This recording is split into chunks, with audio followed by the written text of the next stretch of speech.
বিভিন্ন দাবির ভিত্তিতে বৃহস্পতিবার মালদা জেলায় ডেপুটেশন কর্মসূচি পালন করল পশ্চিমবঙ্গ আশাকর্মী ইউনিয়ন।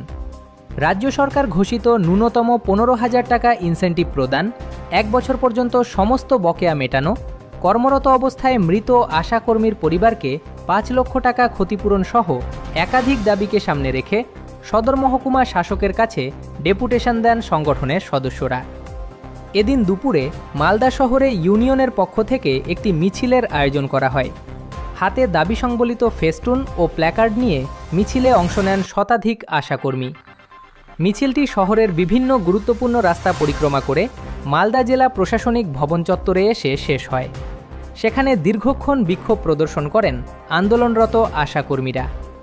জানা যায়, নিজেদের দাবি আদায়ের লক্ষ্যে গত 24 দিন ধরে লাগাতার কর্মবিরতি পালন করছেন আশাকর্মীরা। এদিন জেলা প্রশাসনিক ভবনে গিয়ে তারা তাদের দাবি সংক্রান্ত স্মারকলিপি জমা দেন।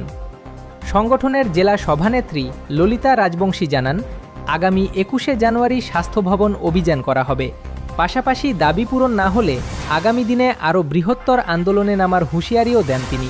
আজকে এসডিওর কাছে ডেপুটেশন দেব। আমাদের 23 তারিখ থেকে লাগাতার কর্মবিরতিতে আমরা নামতে বাধ্য হয়েছি।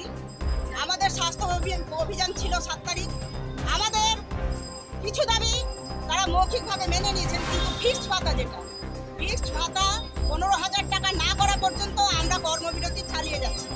আজকে আমাদের কর্মবিরতির 24 দিন চলছে। এই কর্মবিরতি আমরা ততক্ষণ মানছি যতক্ষণ না আমাদের ফিক্সড ভাতা বাড়ানো হচ্ছে। আমাদের মা বাচ্চা নিয়ে আমরা পরিষেবা দিই, এত গুরুত্বপূর্ণ পরিষেবা আমাদের স্বাস্থ্য কর্মীর নেই, আমাদের কাজ করানো হয়। অথচ আমরা আমাদের যে বঞ্চনা করা হচ্ছে, সরকার যেভাবে বঞ্চনা করছে, 5,200-250 টাকা আর কি দেয়, 5,250 টাকা আমাদের ভাতা।